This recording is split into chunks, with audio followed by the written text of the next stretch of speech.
What's going on, guys? This is Yes doing the Paul Simon tune America. So this is a bonus track on the 2003 deluxe edition, some other edition basically that came out in 2003. They put this on. So we're going to check it out, and this is going to close out the album. All right, let's do it. Bam.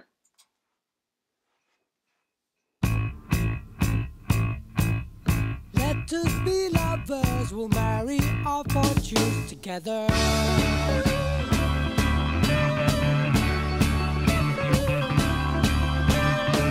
I've got some real estate here in my bag. So we put a pack of cigarettes. Wow. On Mrs. Wagner's pies.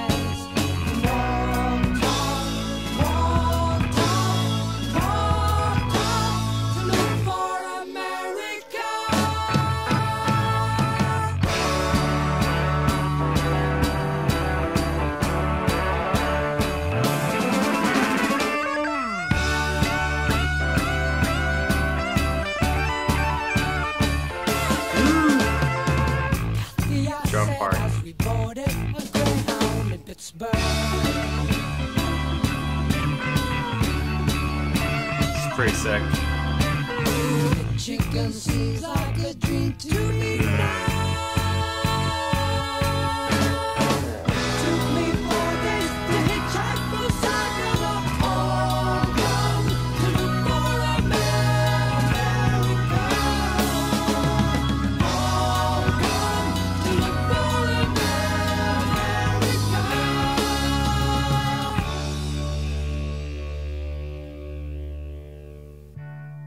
laughing on the bus, playing games with the faces.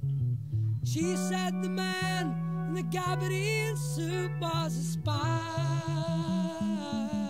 Nice.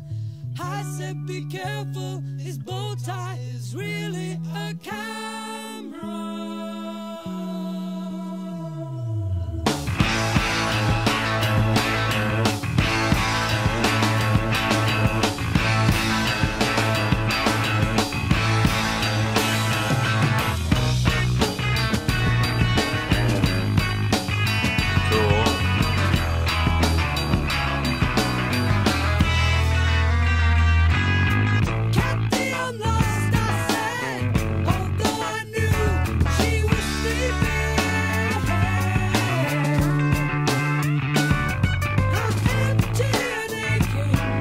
That grindy bass tone, right?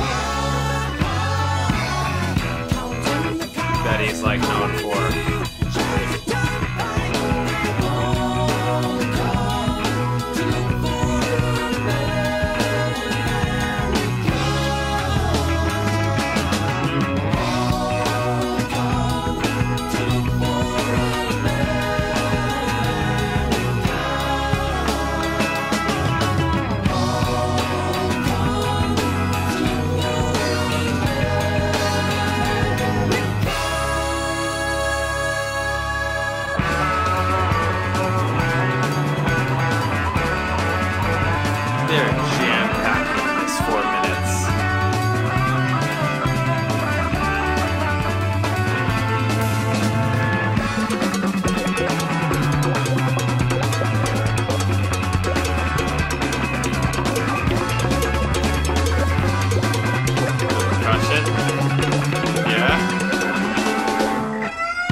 That was pretty sick. That was pretty sick, actually. I kind of really like that. You see, I just like that better. I mean, I know that they're different, right? Like having a 4-minute song that's like this versus an 18 to 19-minute epic, like Close to the Edge. They're not the same, but I kind of prefer this. Maybe that's just where I am in my life right now. like listen, just give it to me in 4 minutes. Can you please just give it to me in 4 minutes? But also, you know, I like Permanent Waves for a lot of those same kind of reasons. I just like that kind of thing. I like those like tight, jam-packed, pop-length songs. Like them. I just do. I you know, and this is really cool. They jam-packed the shit out of this in 4 minutes. They just went for it. This is pretty cool. I'm like, do I know this? It's a Paul Simon song, right? Simon and Garfunkel. I don't know if I know it.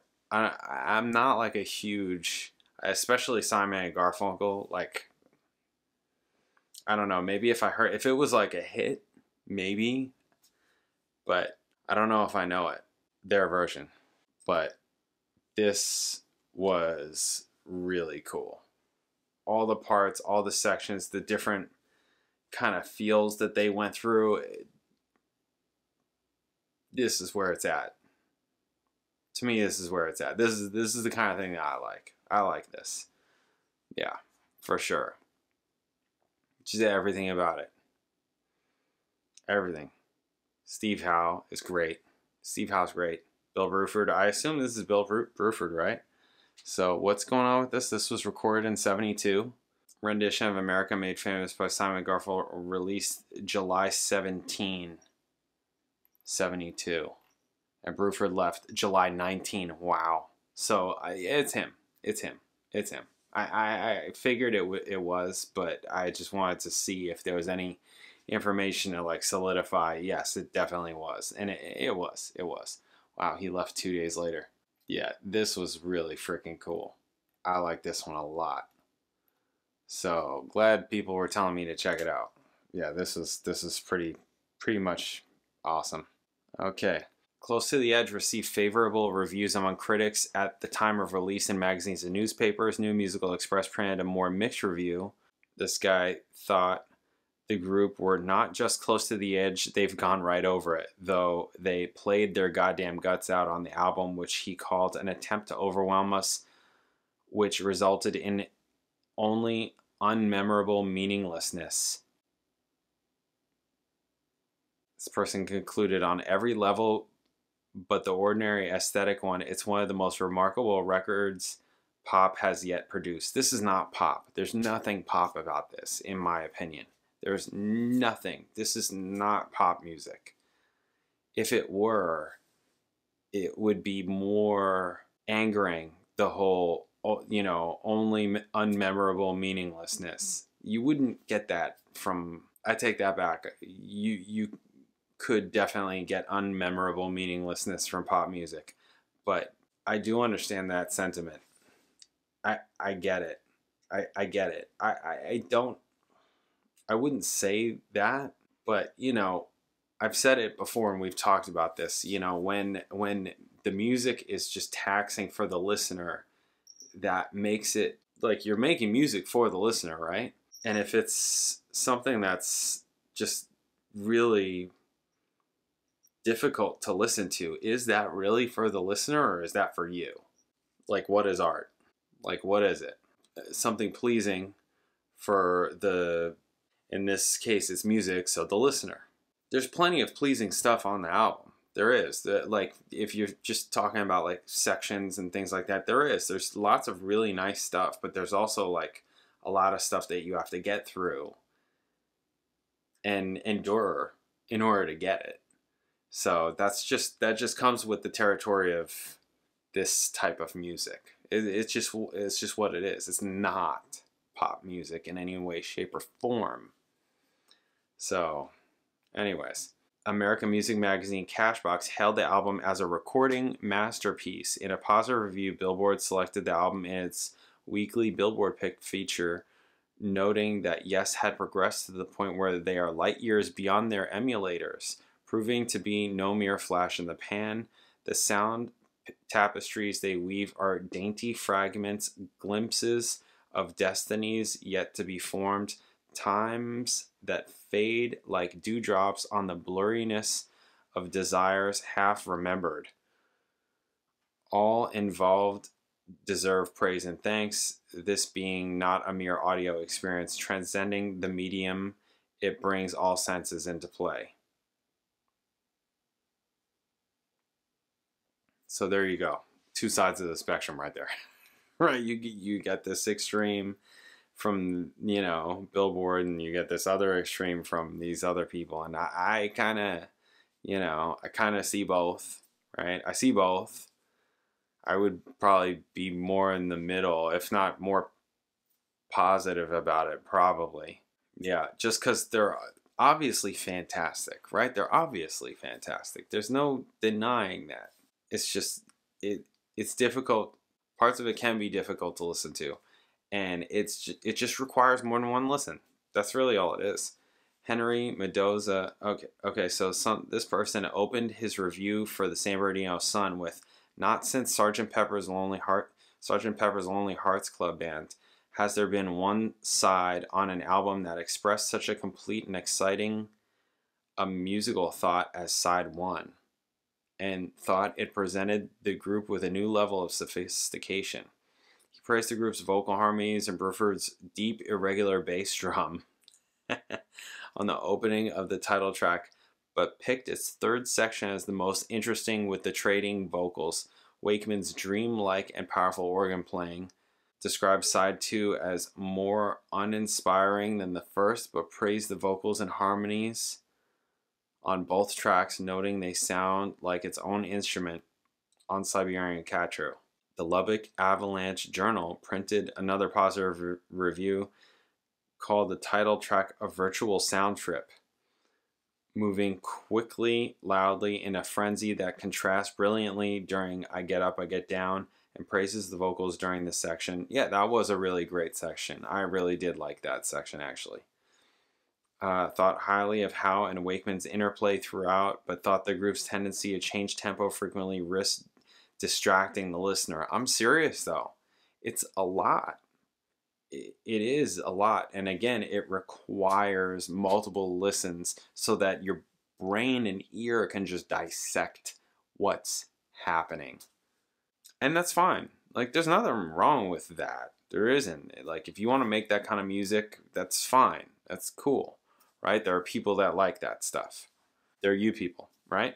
I mean, it's just what it is. And that's fine. That's totally cool. For the San Mateo Times, thought the album is good in concept and performance, with the title track quite likely the best piece of music the band had recorded in its career. And UNI thought is an interesting meshing of acoustic and electronic music that is lightly integrally produced. Siberian Catro was comparable to their Fragile album that does not further the group's sound like the album's other two cuts do. Okay. It's still cool, though. I liked it. I really liked that track. I still have that section in my head. The one that he soloed over at the end, that Steve Howe soloed over at the end. I still have that playing in my head. It's just really cool. Album has continued to receive many positive retrospective reviews. AllMusic gave the album 5 stars out of 5, hailing it as a flawless masterpiece. History of Progressive Rock, some book or something from 1997, asserted that Close to the Edge, with its equal measures of ambition and heartfelt playing, even today draws grudging respect from Yes's most trenchant critics. In a special edition of Q and Mojo magazines published in 2005, Close to the Edge came in at number 3 in its 40 Cosmic Rock albums list. Okay. Record is also listed in the musical reference publication 1001 Albums You Must Hear Before You Die. Right. Reader's Choice 100 Greatest Guitar Albums of All Time. Album came at number 67. Sound and Vision ranked at number 32 in top 50 albums of all time list. Interesting. Wow. Album came in at number 5 Rolling Stones list of the top 50 greatest prog rock albums of all time. Voted number 130 in all-time top 1,000 albums. Some other book. Album came in at number 1 on a list of 100 greatest prog rock albums of all time by Prog Magazine. Also made Rolling Stone's list of the top 500 albums Right, of all time, number 445, right. Yeah. I mean, I think it has more to do with the time that it came out, like when it came out, and just how ambitious it sounds. Like clearly sounds very ambitious, which is cool. It is. And I can only imagine at the time. I wasn't there obviously, so I can only imagine. But yeah, it does. It sounds really ambitious. And, you know, it was during a time where people would just listen to the record and actually listen to it. Like sit down and actually listen to it, which you have to do with this. You have to. Kind of have to. This isn't exactly put on it background music, right? And just like chill. Not on first listen, right? On 100th listen, yeah, sure. You know, like, okay, you know it. You just put it on, you go about your day, whatever. But you know what I'm saying. So there it is. I mean, it's pretty cool. It is pretty cool. I thought it was interesting that the bass sounded different. Like, it's still Chris Squire, but the tone isn't that grindy like you got on America. America had it. But the other tracks didn't really have it. It was like a mixture of tones. So that was interesting. And also the mix for it wasn't like super in your face like previous records. Not that you couldn't hear it, but you know what I'm saying. It was like extra out for a couple of records. So it's cool though. Dig it. All right, there it is. Close to the Edge. What's next? Yes Songs. Live album. Yes Songs. That's everybody talks about this one, right? Sounds good to me. Okay. All right, guys. That's the album. Close to the Edge. Favorite songs: Siberian Cat True and America. Yeah, the others, there are sections that I like, but yeah, needs more listens. Okay, cool. Thank you guys. Catch you in the next video.